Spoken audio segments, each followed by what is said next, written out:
What's up, you guys? Welcome back again to your Heroclix headquarters. Today, we're finally going to be finishing off the full set review of Notorious. Yes, I'm going to be doing all the legacy cards, kind of quickly going over them at the end, but this is mainly the chase video. And I just want to hurry up and kind of get this one done for you guys since it's taken me so long to do this. I've been sick constantly and just had a lot of other stuff going on. Plus, I really want to start talking about Wheels of Vengeance. So without further ado, let's get this over with here. Today, we have, starting us off with actually probably the best figure of the bunch, the Black Lantern Batman. And, pretty epic sculpt there, lunging at you, about to bite you like a zombie or something. But the zombies will come later. So first we have Batman team ability. So he's going to have stealth. He's got Black Lantern Corps, Gotham City, Justice League, Detective, Herald, and Monster keywords. All very good keywords right now. Then he's got this amazing trait here, Out of the Eternal Shadows. Free, generate a grave-hindering terrain marker in Batman's square. If there is already any friendly grave marker in Batman's square, instead place him into any other square with any friendly grave marker. When it's not your turn, lines of fire drawn to friendly characters through any friendly grave-hindering terrain markers are blocked instead of hindered. So that one trait right there just makes him so overpowered because he can just free make one in his square, so he gets some hindering, he's stealthed, and on top of that, he gets like super stealth for him and friendly characters that are in the grave markers.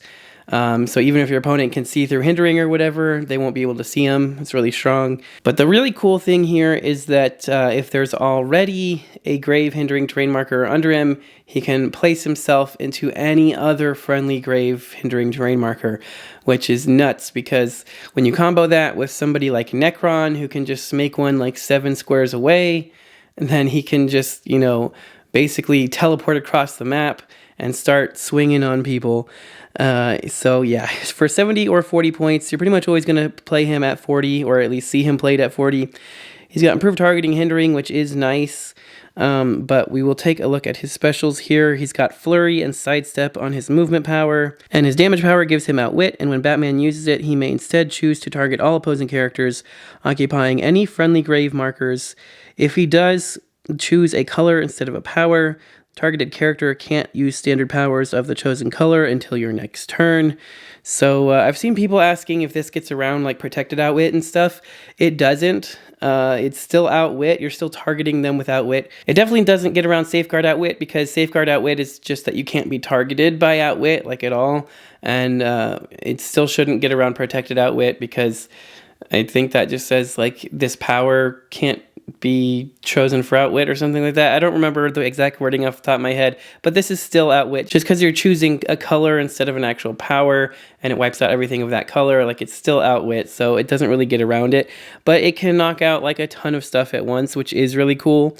And yeah, I mean, the main thing here is if you play him at 40, he starts with the flurry, sidestep, and steal energy, and he still has the outwit on top of it. And he can literally, like I said, teleport across the map with the help of some other Black Lanterns making some other grave markers.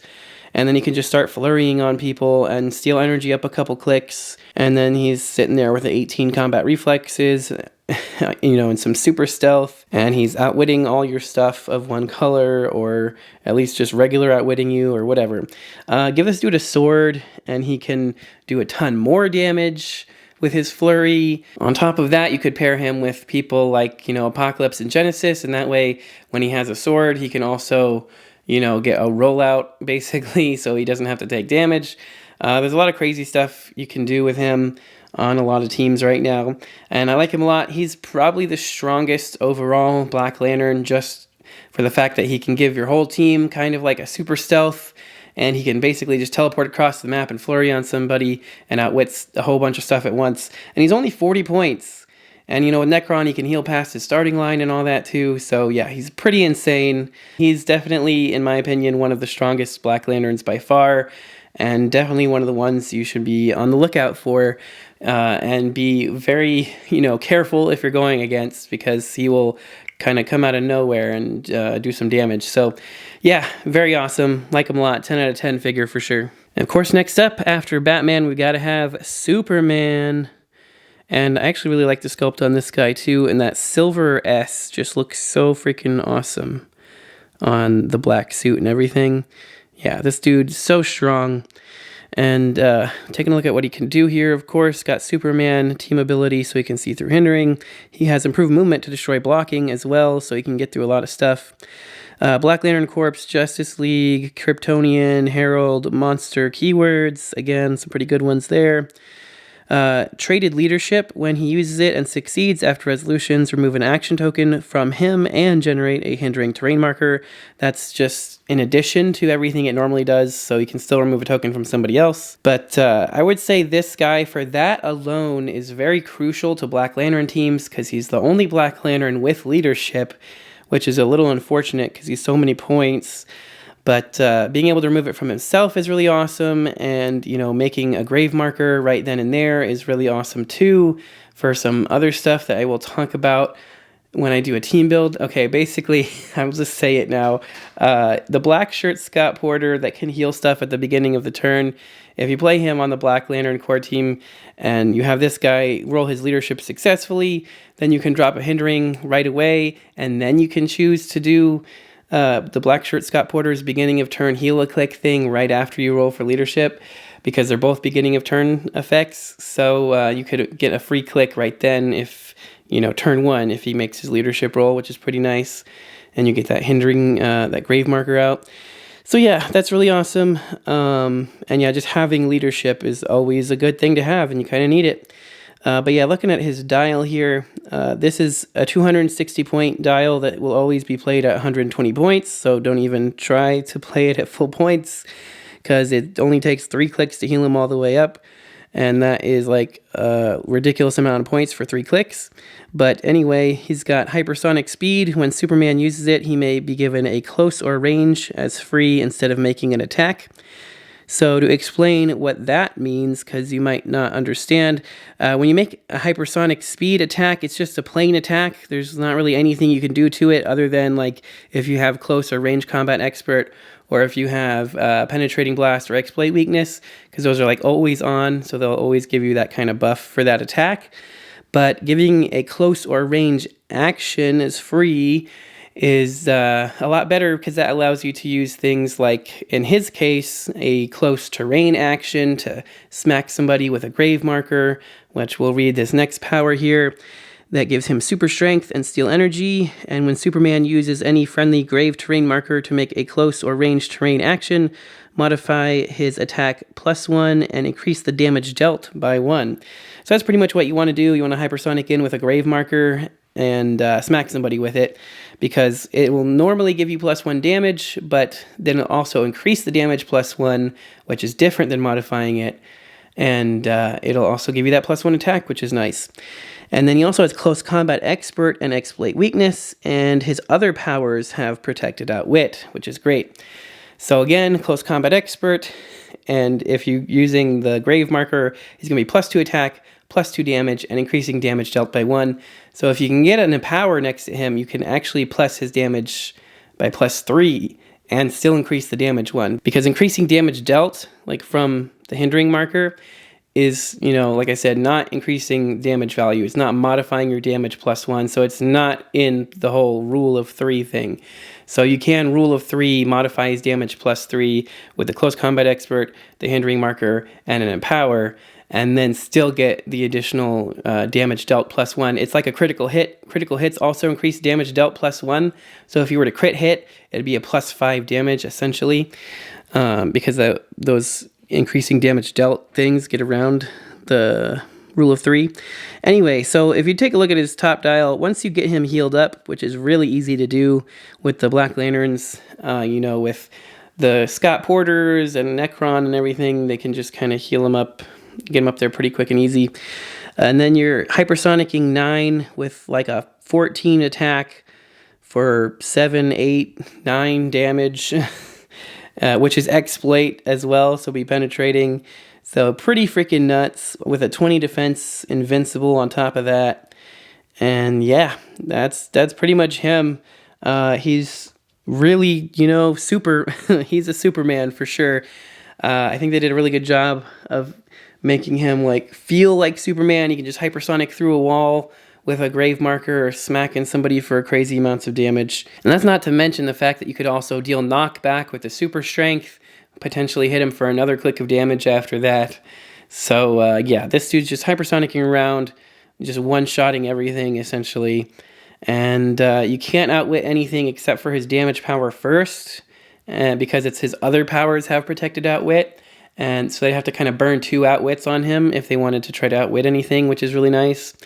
And yeah, he's just really strong, really fun Superman overall, very powerful, and I like him a lot. You're going to see him on a lot of Black Lantern teams, that's for sure. Next up, we have Wonder Woman, who looks pretty cool, although I wish she would have been as crazy awesome as the previous two. Superman and Batman are pretty much the must-plays here, and she is, in my opinion, possibly the worst of all the Black Lanterns. Now, being the worst of a crazy, ridiculously overpowered team, you know, she's still not that bad.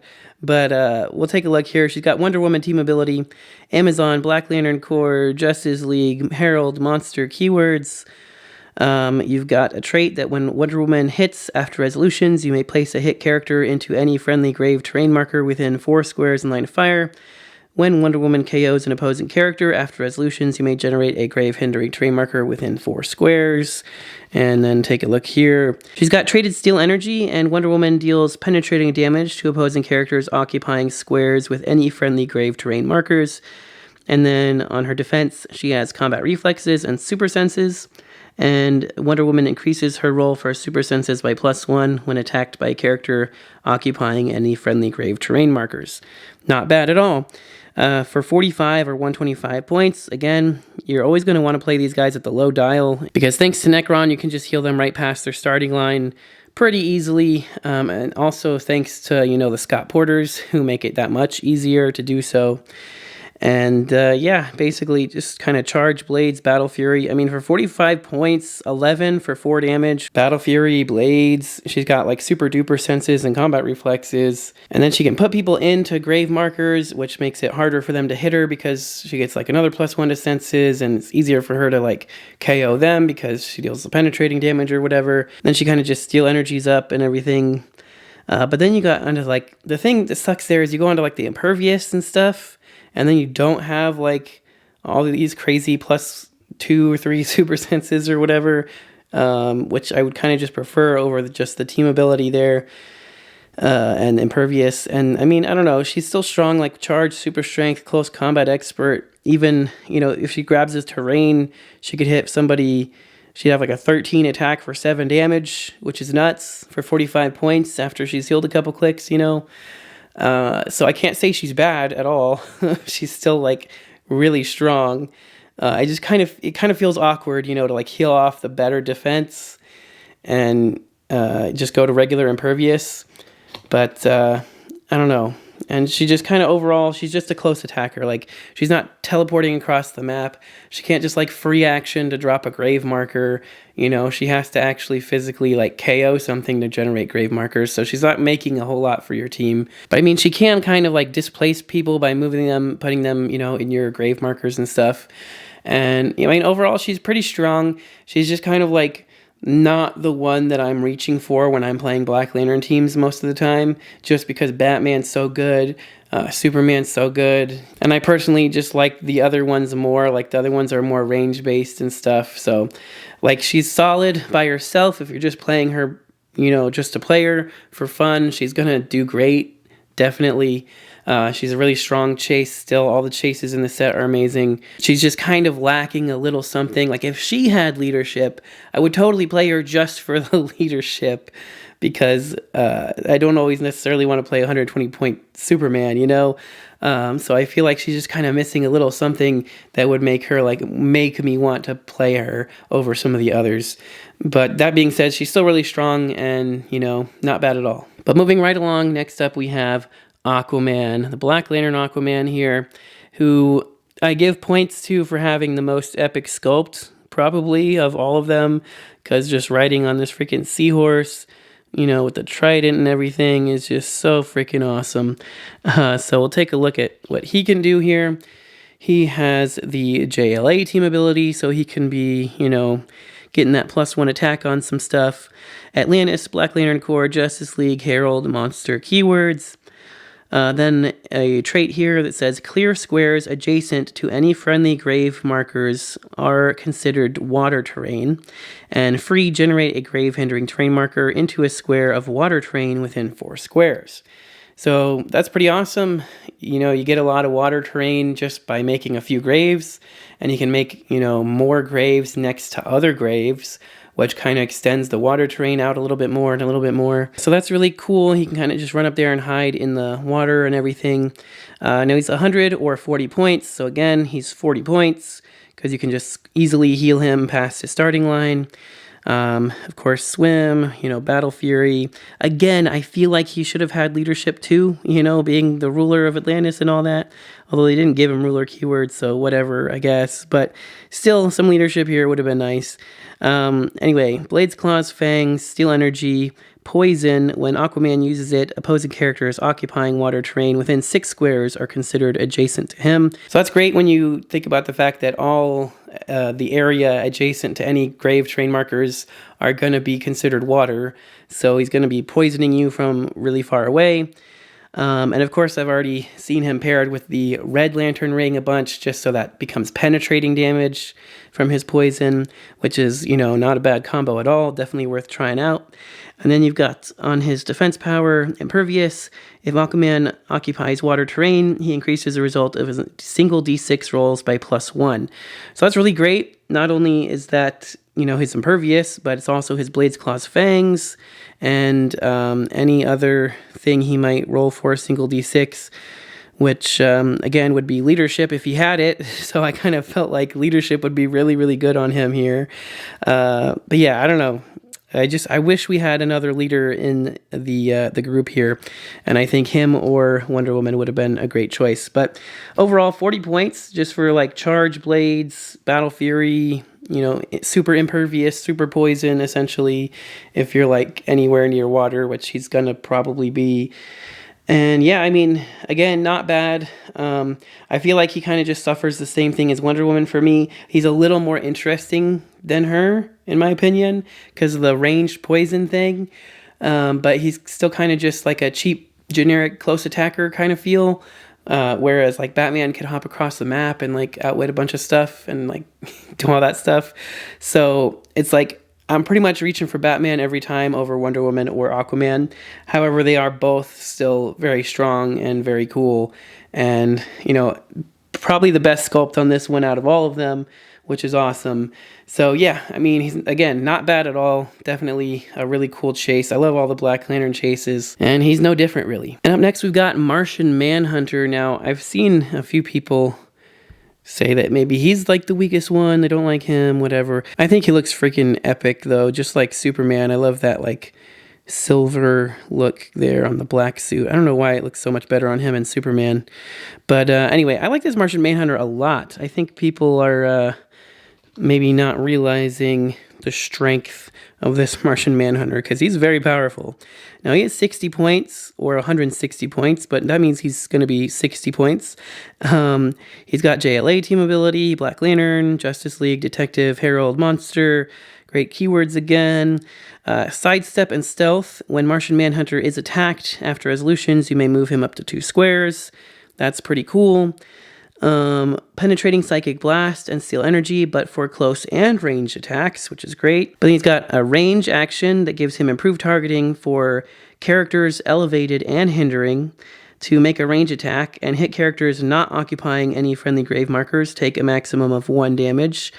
After resolutions, move a hit character up to 4 squares and then generate a grave terrain marker into its square.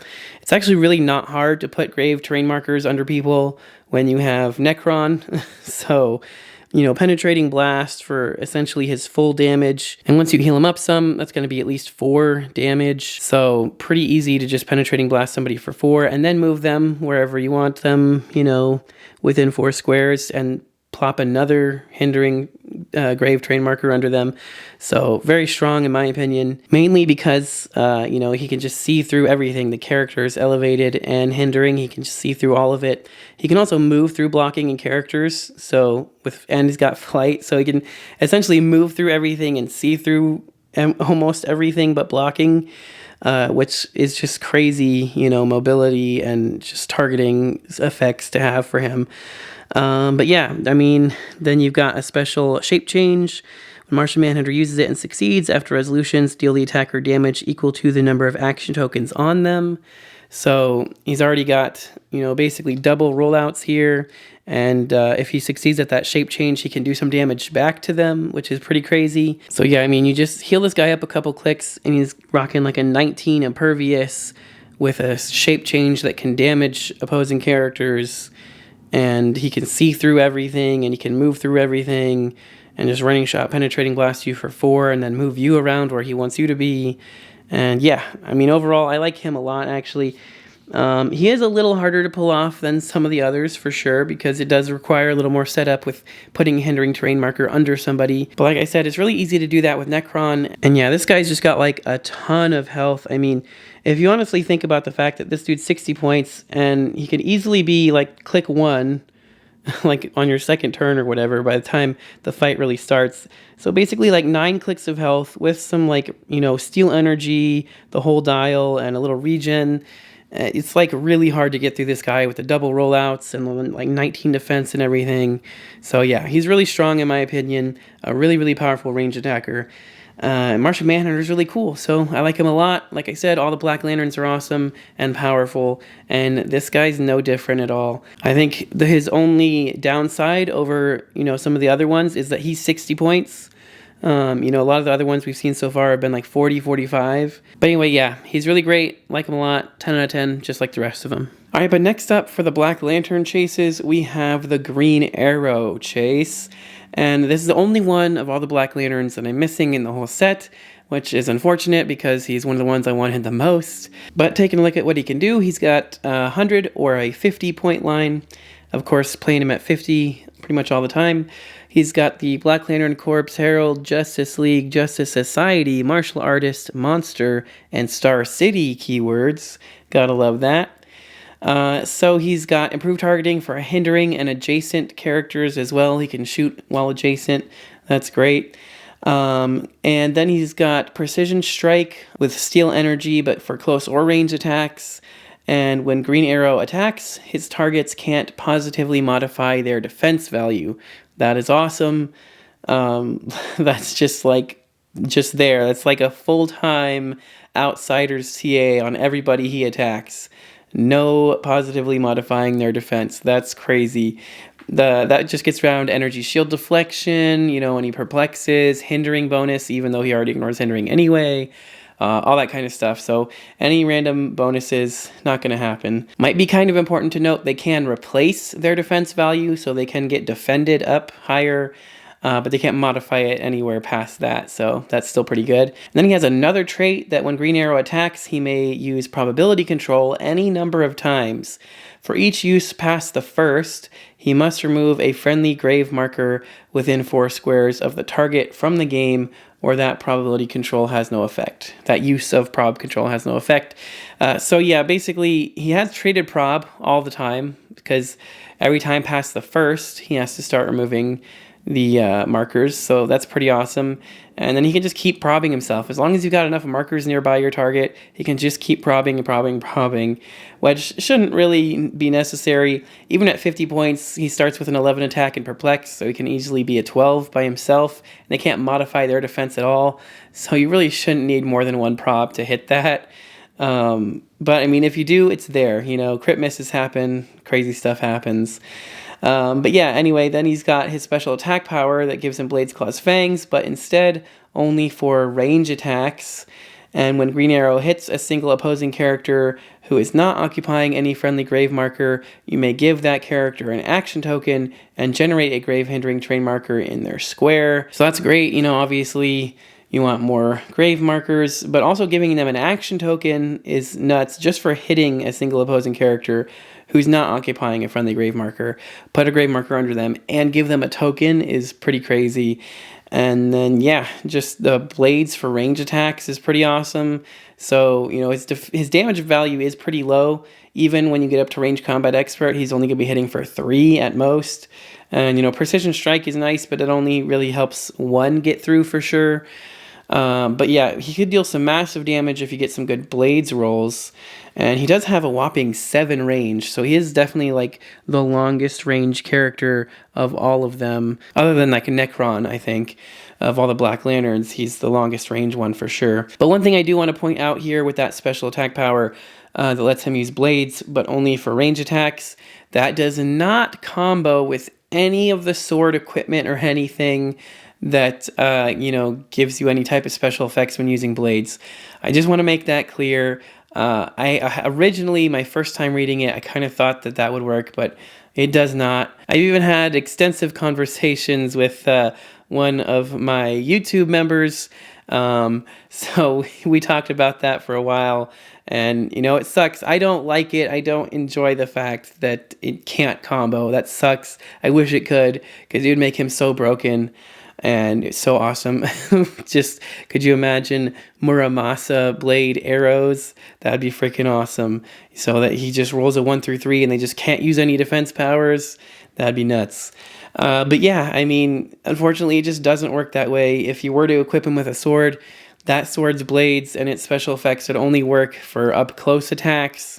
And then he would still have his own blades you could use only for range attacks without any other special things on it. So yeah, unfortunately it doesn't work, but it's still a really cool power, you know, blades from range. I would still roll for it personally, like most of the time.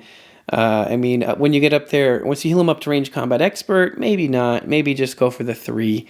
But, you know, unless they have damage reducers, then I'm probably just risking it anyway. So it really depends. I think it's really cool power anyway, though. And I think overall, he's just a really strong range attacker, you know. Starting with sidestep, healing up into a running shot. You got some energy shield, range combat expert. 12 attack, so he's going to be 13, maybe 14 with the JLA team ability, for at least 3 damage with range combat expert, or, you know, just roll for those blades.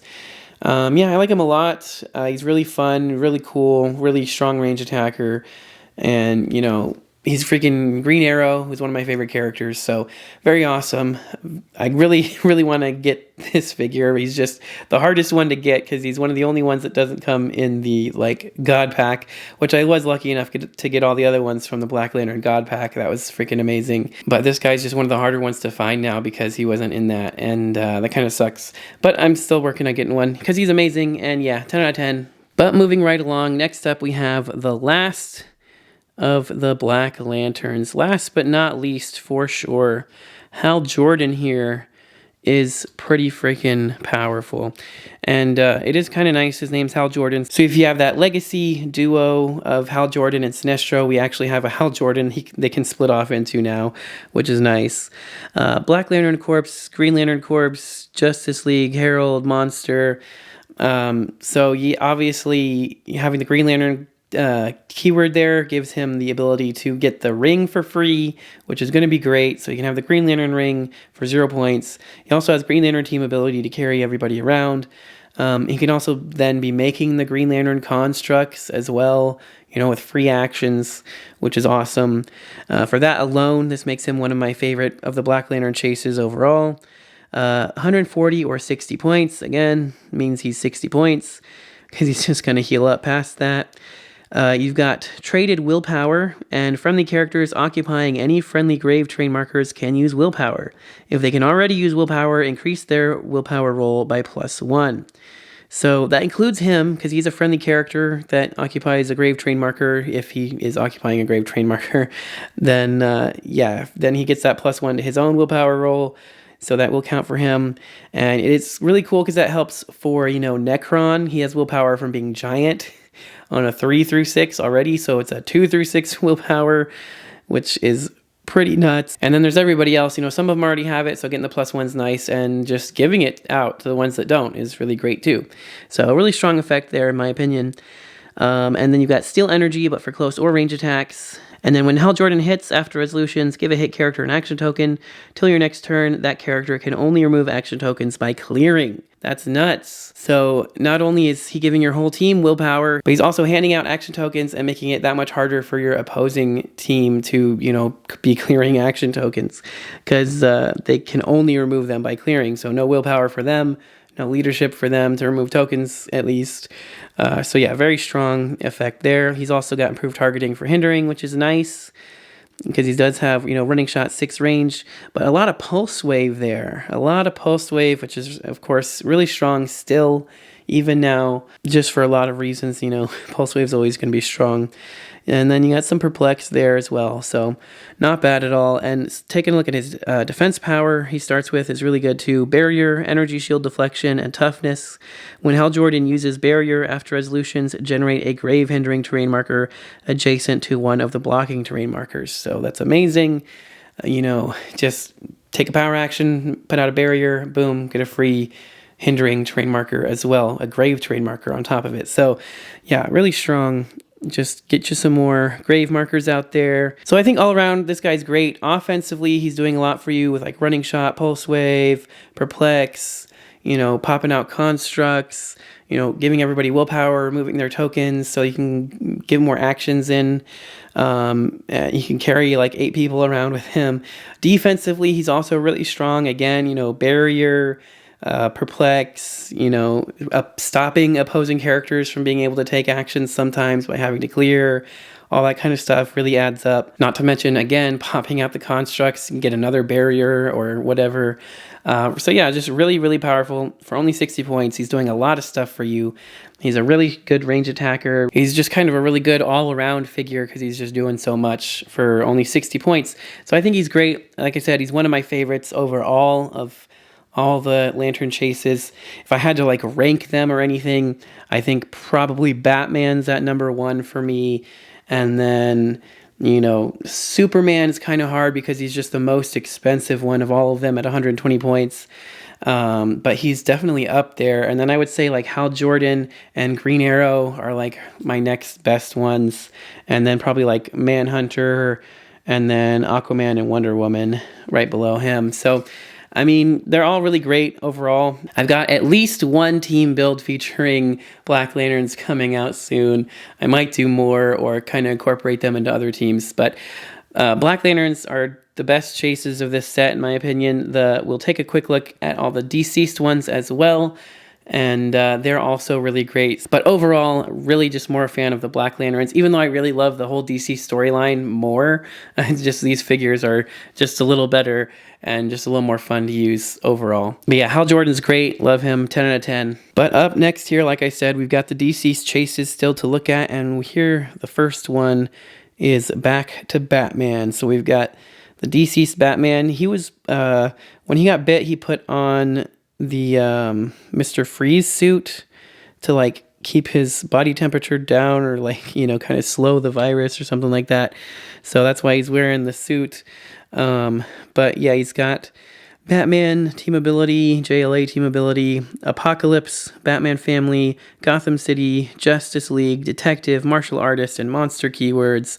One thing I do want to point out, he has Batman Family. The Black Lantern one doesn't, which I forgot to kind of mention and touch on earlier. But I think the reason that one doesn't have Batman Family is just so he doesn't get equipped with the utility belt, which would just let him kind of get to, the regen and support option like every other turn if he wanted to, and be healing all the Black Lanterns and himself and everything. And that'd be pretty crazy on top of, everything else you can do with the Scott Borders and stuff.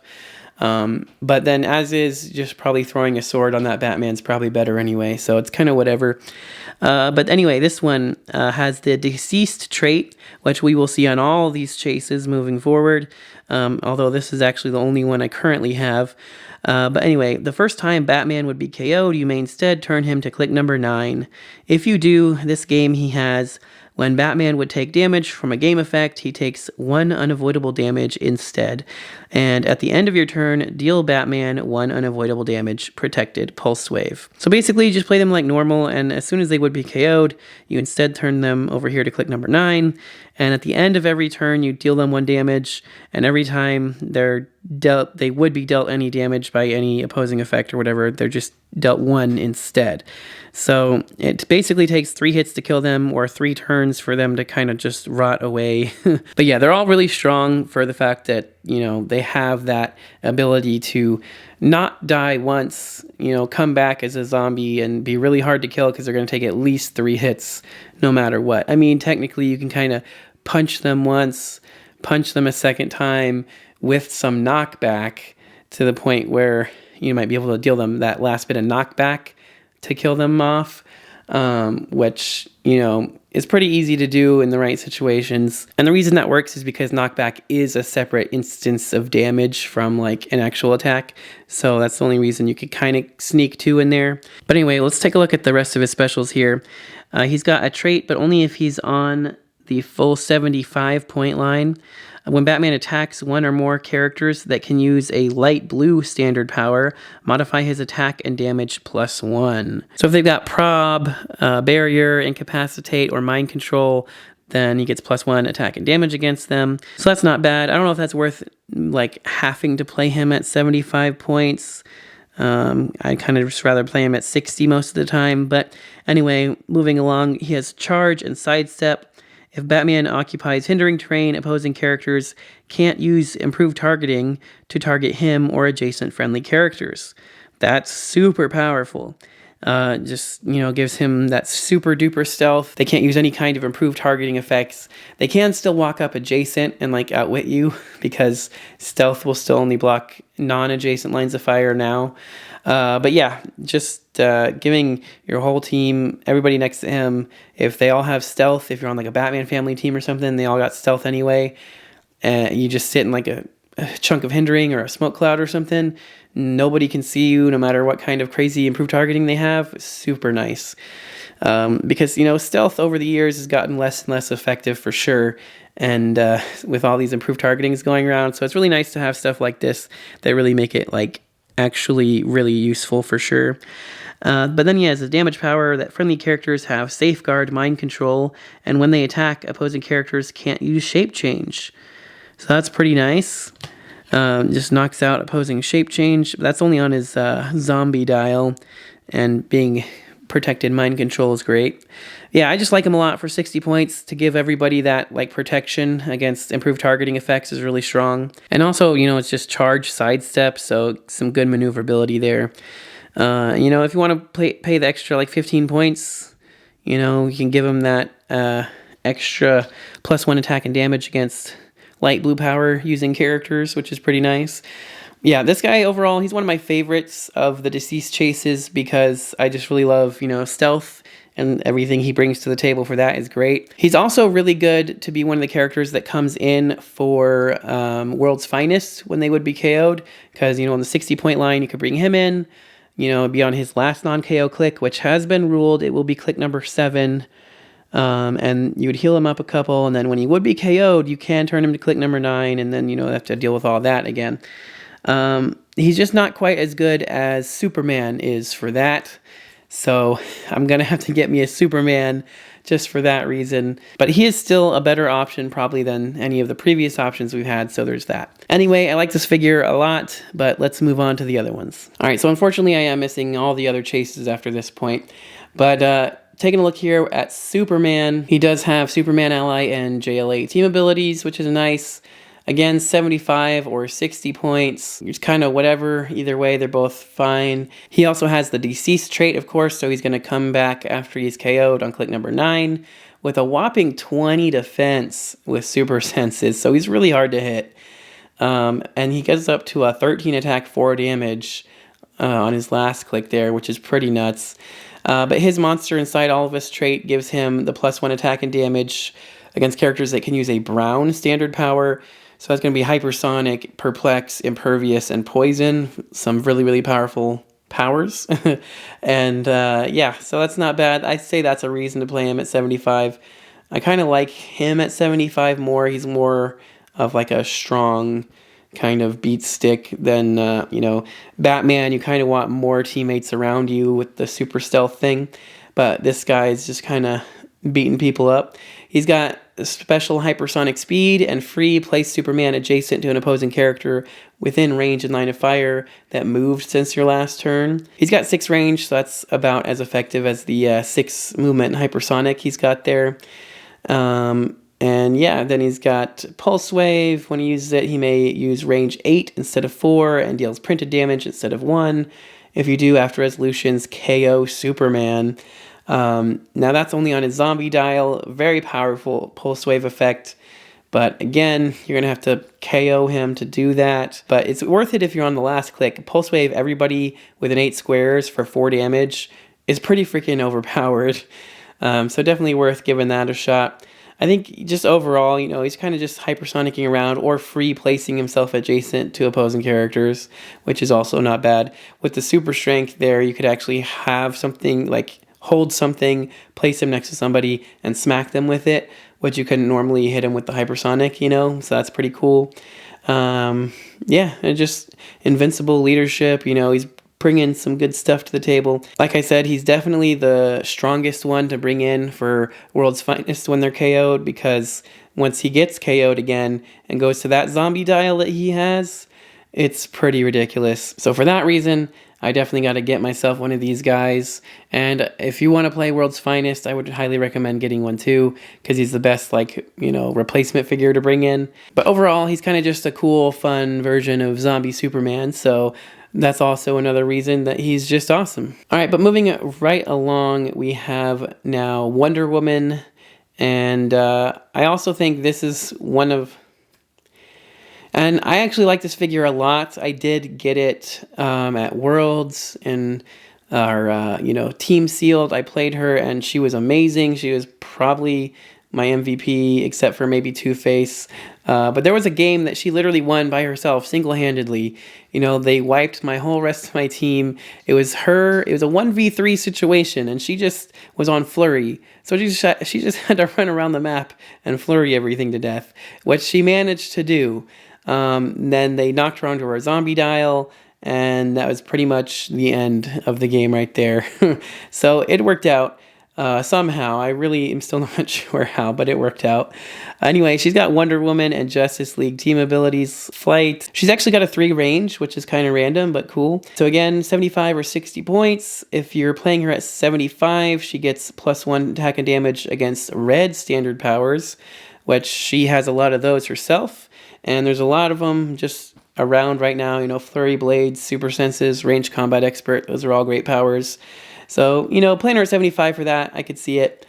She does get +1 attack and defense as well for the extra few points there. But yeah, just Charge Blades, Super Senses, Super Duper Senses though, because of that Wonder Woman TA. And then she starts with the damage power that gives her exploit and leadership. And when she hits, give each hit character a slash token. This game, if those characters would reduce damage by more than 1, they reduce it by 1 instead. That's pretty cool. And it doesn't really come up though that I've seen myself yet. But then when she gets, hit onto her zombie dial, she gets Charge Flurry, and adjacent opposing characters can't positively modify or replace their combat values. That's so strong. She just runs in there, Charge Flurry, Blades, Exploits, and they can't positively modify their combat values. Just kind of like what we saw with the Black Lantern Green Arrow. Whenever he attacks, they can't, positively modify their defense. So that's really awesome. And it's just adjacent opposing characters. So anybody she's adjacent to, it's kind of widespread that way if you're adjacent to a bunch of people. So yeah, she's really good. She's actually one of my favorites of all the zombies, just because I did so well with her at Worlds. And she is just literally a monster when she gets onto that zombie dial. It's so fun. But yeah, I like her a lot. I need to get her back because she's a lot of fun. Even if she's not super overpowered, crazy meta potential, that's fine. She's still great. I still like her a lot. Probably better that way, so I don't have to pay $1 million to get her back or whatever. But yeah, I'm definitely gonna get her back. She's awesome. All right, but up next we've got the Joker Chase. And again, DCeased trait, 75 or 60 points. His Monster Inside Us All trait is to modify attack and damage +1 against black standard powers, which makes sense because that's kind of like Batman, stealth, outwit, but also regen and steal energy. So, there's a lot of all that stuff going around in this set. But then he also has this cool special movement power That's Sleep Climb, Plasticity, Sidestep. Once per turn, when an adjacent friendly character begins a move or is placed, after resolutions, you may place the Joker adjacent to that character. So that's really awesome. It's once per turn, but whenever an adjacent friendly begins a move or is placed, you can place him adjacent after. So that's like if you TK them, or if they just full move up, you can just place him adjacent. So then he can just kind of, attack himself or move or do whatever. Pretty awesome. You can just sidestep up and, lock people down with Plasticity. He's got combat reflexes and shape change, which is a classic annoying to hit up close combo, because he'd be a 20 with a rollout, especially since he's got the poison there, because, he could just be doing free damage that way. I forgot to mention he's got Batman, Enemy, and Team Player, which is great. Of course, kind of obvious for the Joker to have those kind of team abilities. But yeah, then his special attack power on his zombie dial, the Last Laugh. Poison, when Joker uses it, he deals unavoidable damage instead, and the Joker has Safeguard Outwit. Not bad at all. Plasticity and the Super Sense shape change for the double rollout is really annoying. So yeah, he just kind of runs in there, and poisons people. Plasticity, poison, the classic combo. I'd say slap a red ring on him. That's only going to be really useful for the, front half of his dial. Once you get to the zombie dial, it's going to be unavoidable damage poison, which is better than anything. It's not going to, it's going to get through everything, even like invincible, whatever, and they can't do anything about it. So that's pretty great. I think this is a really great Joker overall. Even if he wasn't like a zombie, this would be just like a really fun, cool version of the Joker to just kind of run up there and lock people down, poison them. Just kind of a really annoying tie-up figure that, is really hard to kill, though, because he's a zombie. So that definitely adds to it. So yeah, I like him a lot. Definitely another fun zombie. But moving right along, next up we have Hawkman, the last of the DCeased chases here. Again, 75 or 60 points like the rest of them. And of course has the DCeased trait like the rest of them to become a zombie. Monster Inside of Saul trait, when he attacks characters that can use a green standard power, he gets +1 attack and damage. So not bad. And that's green as in just regular green, not the light green. So that's going to be charge, super strength, energy shield deflection, and enhancement. So just the regular darker green colors. But one thing I like about this guy is that you kind of want to play him at 75 for that whopping 19 defense he's got. But otherwise, just Charge, Quake, Exploit is pretty cool for either line you're playing him on. But his special defense power gives him combat reflexes, toughness, and willpower. And friendly characters with the Justice League team ability have the Justice Society team ability, Protected, Outwit, and Pulse Wave. Which is great because he also has JLA and JSA as well. And JSA lets you share defense values, basically like defend. So since he's giving all the other people with the Justice League team ability, the Justice Society team ability, they can all share his 19 defense. So that's why you definitely want to play this guy at 75 over 60. Like most of the rest of them, probably want to just play him at 60. I would say he's the main one you want to play at 75, and maybe like Wonder Woman's probably a little better at 75 too. Are kind of like the main ones, and like Superman could be either way, Joker could be kind of either way, and Batman could go either way really too. But this one you definitely want to be at 75 is my main point here. So yeah, then he's got a special leadership, but succeeds on a 4 through 6.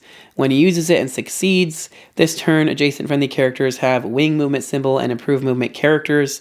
That's awesome. He only gets that on the zombie dial, however.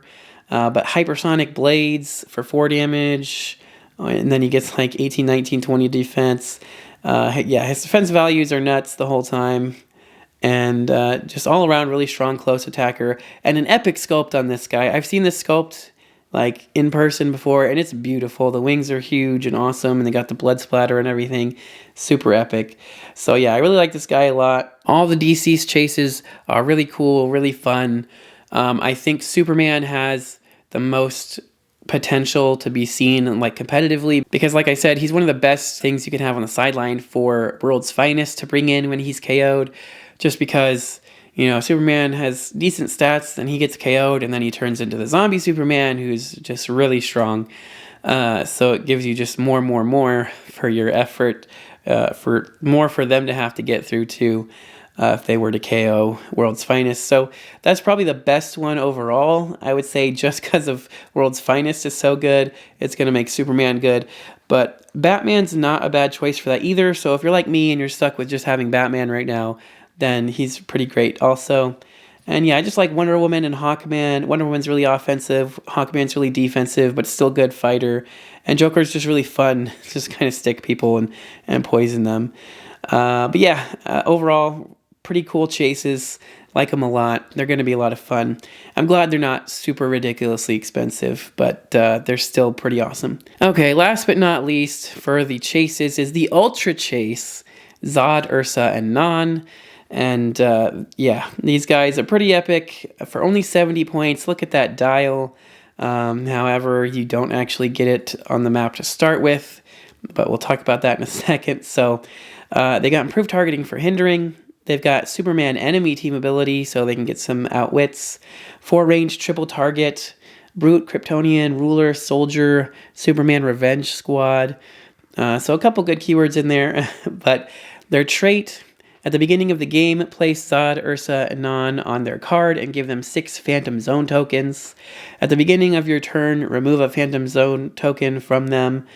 When a character is given an action after resolutions, if a terrain marker was destroyed during that action, remove a Phantom Zone token from them. And that was actually an errata because it had to be errata to fit in line with the Prime Hulk and that one mystery card and everything that did pretty much the same thing. And just for the same reasons, you could, the way that they changed the rules for improved movement destroys blocking basically means somebody could run through a bunch of blocking, blow it all up, and boom, just pop them out like that. They didn't really want that. So they want it once per action to remove a token. So that's what you got to do. It's still very easy to get these guys out like turn 1 though.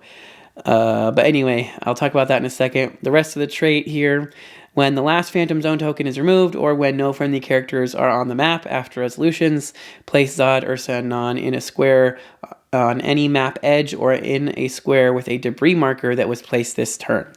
So, boom, there you go. You just get to pop them out on any map edge or in any of the debris that you just created.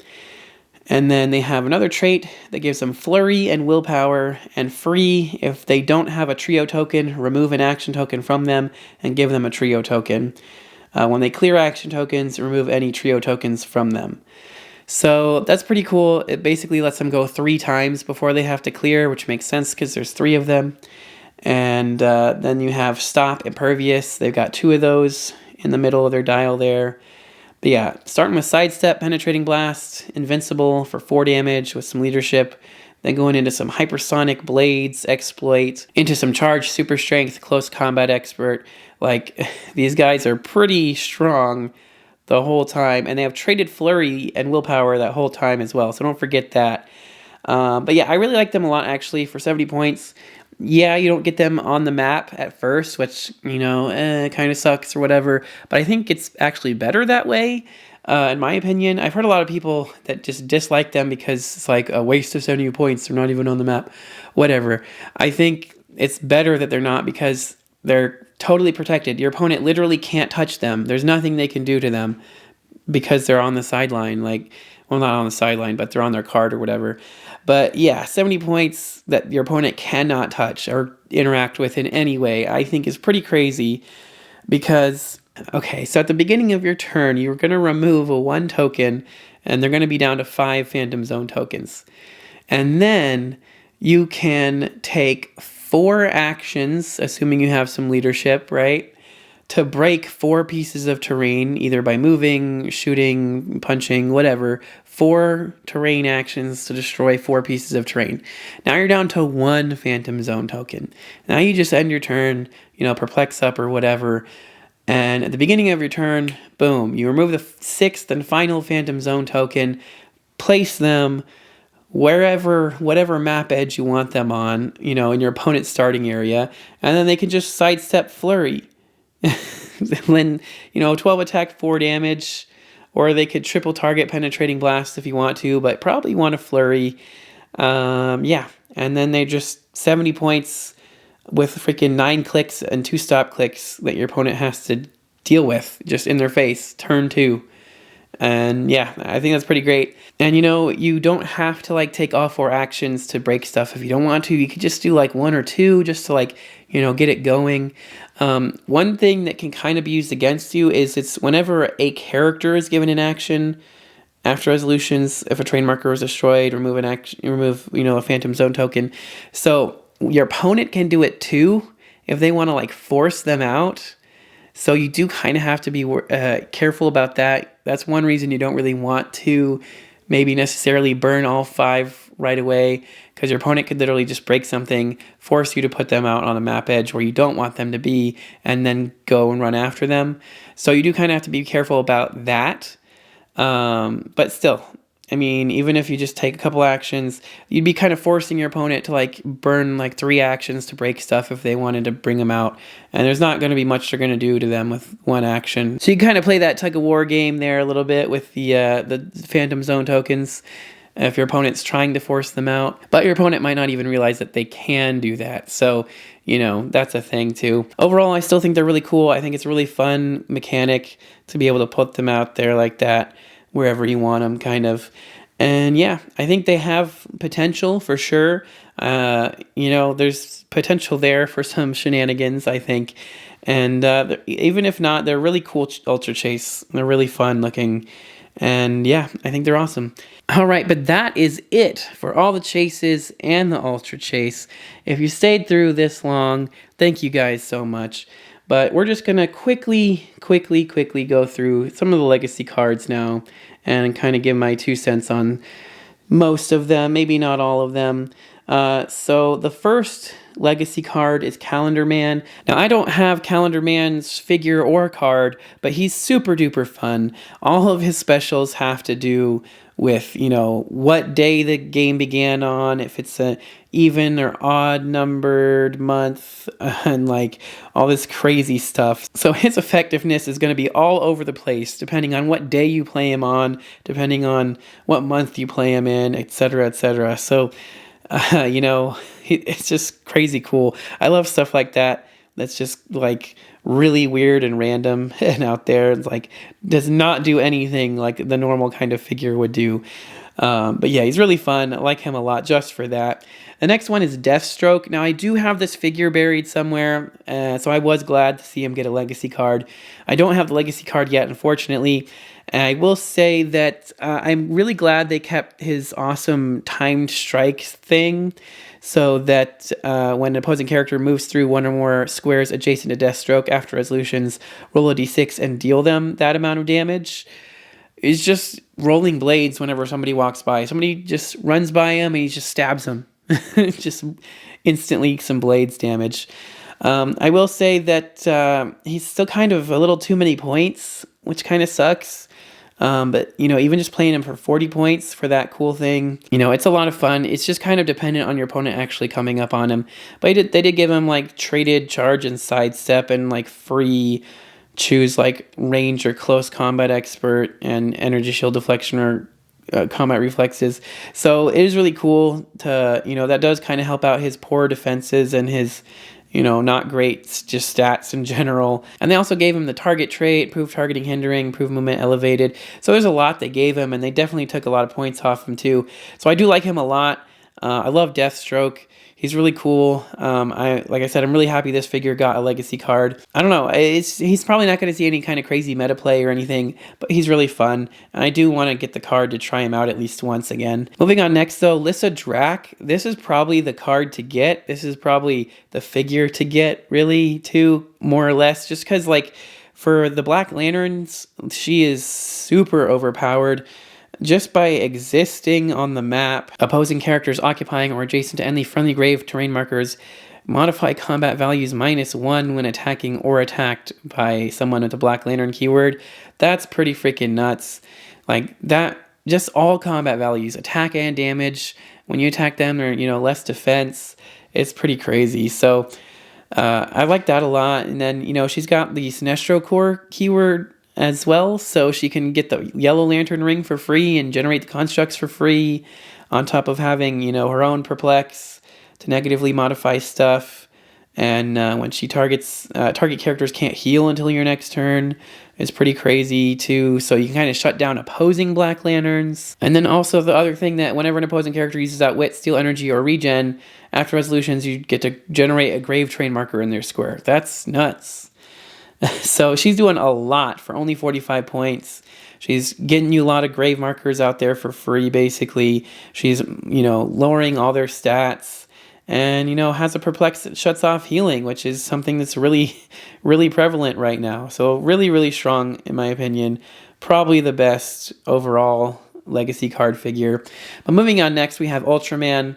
Pretty disappointed in this one, I'll be honest. Too many points. They didn't really give him anything super great. He can free regen is nice. He's stealth and willpower if he occupies hindering. The Crime Syndicate team ability is really good, but overall he's kind of a letdown compared to the rest of them, at least. The rest of them are actually pretty good. He does have a lower point line, but that's probably even worse. Owlman, however, on the other hand, I probably wouldn't play him at 70, but the 25 point line on Owlman is nuts. You got the Crime Syndicate team ability for the probability control that gives him an action token or gives somebody an action token for using it. He's got Outwit, and when he uses it, he can choose an additional power for every action token he has. So he can outwit 2 or 3 things on one character potentially, which is nuts. He's got super senses, willpower. He's got sidestep. Can use it twice a turn if there are more action tokens on friendly characters. So yeah, he could potentially sidestep twice. He's got flurry precision. So even though he doesn't have great stats, he could maybe try to hit, for some damage. I don't know. I really like him for the prob and the multiple outwits and everything. And multiple sidesteps just to kind of get around too is great. For only 25 points, what's not to love there? I like him a lot. He's really great. Superwoman is not bad either, 75 points. After she hits, she can use Mind Control as free to target a hit character. Pretty cool. We saw that with, I think, the rare Wonder Woman in BTU. And then modify your attack +2 if there's more action tokens on friendly characters. Not bad. Overall, she's fine. She also has a 50-point line, which is pretty good. I mean, if you get the +2 attack either way, it's going to be nice. And she's got the prob from the team ability. I like just the free mind control after hitting somebody.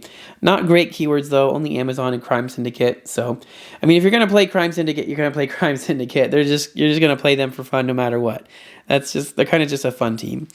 Next up, we've got Killer Moth. His trait just gives him 2 targeting bolts, and when Killer Moth uses Incapacitate, modifies attack +2. Until your next turn, targeted characters must roll for breakaway to move if they don't already need to, even if he missed. That is pretty nice. He's probably going to miss just because 9 attack, right? So he can just running shot, double target, incap on 2 characters, and even if he doesn't incap them, they just have to roll breakaway. Only 35 points. It's not bad at all. He's got a very niche use just to make people break away. But besides that, he's probably just going to get, 1 shot to death. But, I mean, 5 clicks isn't too bad. That's pretty much all he does. Not bad. But next up, we've got Hush. 60 points, Batman enemy team ability, stealth, precision strike traded, regen, and support. When he uses either, after resolutions, move him up to the D6 result. That's not bad. So he's kind of a cool little support figure, and he can heal himself too. Mastermind. Free, choose another character within range, a line of fire that shows a keyword with Hush. Place the chosen character into a square adjacent to Hush. That's pretty cool, just so he can kind of bring Mastermind fodder to him, or, basically just kind of move up and then free TK in a sense to pull somebody up to him. That could be pretty useful. And then he's got Shape Change, and other friendly characters within range share a keyword, have Safeguard Outwit. That's awesome. Just giving out Safeguard Outwit is good. But yeah, so I mean, overall, pretty good. He's only got Celebrity and Gotham City Underworld, which are 2 pretty decent keywords. So he's doing some fun stuff. 60 points, I feel like, is maybe a little bit much for what he does. If he was 40 points, I could see him having a lot of utility. But otherwise, he's kind of just pretty cool, fun figure. I do actually have the figure, though, and the card, so I can use him if I want to, which is nice. Next up, for the Crime Syndicate, there's Johnny Quick. I actually like him a lot. 12 hypersonic, only 45 points, 10 attack, 3 damage, some energy shield. Improved movement for elevated and characters. But when Johnny Quick attacks one or more characters that have speedster keyword or can use hypersonic, he gets +2, and the attack can't be evaded, which is great because most of those characters tend to have super senses. And then when Johnny Quick hits, if there are more action tokens on friendly characters and opposing, you may choose an equipment equipped to a hit character and equip that equipment to Johnny Quick. So for only 45, he's probably my favorite. Well, except for maybe Owlman. But he's definitely one of the better Crime Syndicate figures for sure. Just 12 hypersonic. You run up there, you pick your targets correctly. He gets +2 attack on somebody that can use hypersonic or a speedster keyword. So he's going to be 12 attack. And if there's more action tokens on friendly characters and opposing, whenever he hits, he can steal equipment, which is really awesome too. He's got the prob from the TA on top of it. So yeah, gotta love it. He's really good. I think he has some kind of potential there. I feel like he's just a little too specific, you know, for actually being able to maximize how good he could be. But yeah, like I said, he's one of the better Crime Syndicate ones for sure. Next up is Darkseid. He's doing a lot. He's a lot of points. I'll just say that I think he's pretty good. I think you play him at the medium line of like 175. I feel like that one was a little bit better than the 250. 250 is cool though, and then he's also got 125, which I just feel like is too much for a pretty short dial. So I kind of like the sweet spot in the middle of 175. I think that one looks pretty good to me, because that way he gets to start with all of his specials and everything. He still has like a whopping 5 damage and stuff. And yeah, he does a lot of stuff. I don't really feel like getting into it, but he does some really fun stuff. I don't think he's really got as much meta potential as like Thanos had, which was kind of disappointing. But he's really cool nonetheless. Really cool that they gave this guy a legacy card because he was an awesome figure. And yeah, I think he's going to be a lot of fun. So he's really cool. But moving on, next we have Queen of Fables coming in at 100 or 60 points. Perplex. She starts the game. Choose either Outwit or Prop Control to use this game. If you're a second player, choose both. Not bad. You kind of just get all the, you know, good support powers there. Tiny damage symbol. Queen of Fables can't make range attacks. Adjacent friendly characters can use support, but only to choose her. And she has that on her last few clicks in her special movement power, so she can kind of just get healed up there to get back to regular or whatever. She also has that special attack power, energy explosion, penetrating blast, and knockback. Not bad. You got some, you know, mind control, shape change, invuln. She's a giant size normally. He's pretty crazy. Mystics. I don't know. It just seems like a fun figure to me. I could see playing her at 60 points and just trying to get, you know, the Perplex Outwit Prob combo there is pretty nice. But playing her for 100, I don't know. I don't know about that. Anyway, she's pretty cool though. Next up, we've got Phantasm, who has the target trait. Sidestep, Smoke Cloud is free. Blades Claws, free if she's in hindering terrain. Make an attack. Exploit weakness. Shape change. Succeeds on a 4 through 6. If the attacker occupies one of her smoke terrain markers or has a target token. So yeah, not bad. Starts with exploit though, so you don't get that cool exploit shape change combo. But yeah, movement elevated. I mean, basically just run up, you sidestep, Smoke Cloud is free, you know, then you make a free attack, you know, Blades Claws exploit on something. For 50 points, not bad at all. And yeah, I could see using it for like target teams, assassin teams, you know, be a lot of fun. But yeah, I have this figure. I love the figure from the Batman animated set. And I love what they've done here. They've definitely upped it quite a bit. I think it used to be 75 points and do some similar stuff. So I think they added the target trait. They knocked like 25 points off, and I think they added something here. I don't remember exactly what the old one did. It's similar though. It is similar to what it used to do, but it feels better to me besides just losing some points. So yeah, really cool. You know, you gotta love the Phantasm. It was an epic movie. And a good legacy card, I think. But up next, we've got Man-Bat. This is another one of my favorite legacy cards of this set. Scent of Blood. When Man-Bat hits with a close attack after resolutions, hit characters get a bleeding token. When a character with one or more bleeding token is dealt damage, increase the damage dealt by +1. Remember, we talked about damage dealt earlier in the video. So you can really pile on the damage with that kind of stuff. Super senses, when Man-Bat attacks, modify his attack +2 if he isn't occupying the square he began his turn in. That's nice. He gets +2 basically if he uses charge or sidestep. Blade's Claw's Fangs steal energy. When Man-Bat uses steal energy, he instead heals equal to the damage the hit characters took. That's pretty freaking epic. So he can heal a lot of damage. I mean, he only does 1 damage, but he does have blades, so he can do a ton more than that. And, you know, increasing damage dealt as well, so he can potentially heal like all the way back up to click 1, which is pretty freaking epic. So for 45 points, Batman Enemy also helps his low attack values a lot here. He doesn't really have anything, he does have traded super senses actually, I was going to say. He doesn't have anything on defense, but he does have traded senses, which is really nice. And the ability to heal up, and the ability to give out more damage with the bleeding token is great. Animal Gotham City Scientist, pretty good keywords there. I like him a lot. He's, like I said, just one of my favorite legacy card figures here. The sculpt is amazing on this dude, 10 out of 10, but the dial was always so bad. It was just like, it really sucked. So it's really nice to see a great dial meet a great sculpt and finally kind of bring this guy full circle and make him awesome. So you gotta love to see that. Next up, Mazash. I forgot there's another Crime Syndicate type dude here. When he KOs an opposing character, you can choose one. If the KO'd character was more points than him, choose both. Choose a combat value not already chosen by this effect to get +1 this game, or choose a standard power listed on their card to use this game. Not bad. And then you got Pulse Wave as free, but only if he's moved this turn. Pretty interesting. He only gets that in like the middle of his dial though, so kind of whatever. Otherwise, just Hypersonic, 11 attack, 5 damage. Meh. He's pretty boring, I'm not gonna lie. He doesn't really do anything like right now until you KO something or get him like mid-dial with the Pulse Wave thing. 150 points is a lot nowadays. And no outwit protection or anything, pretty oof. So yeah, unfortunately, not great for this guy. Definitely better legacy card figures here in this set. Next up, Cheshire. Was not expecting to see this one all the way from the Teen Titans set. She's got the target trait, Toxin Expert, Sidestep, Poison. When she uses it, she instead deals 2 damage. That's not bad. And Toxic Claws, Precision Strike. When she damages an opposing character till your next turn, that character can't reduce damage. That's pretty cool too.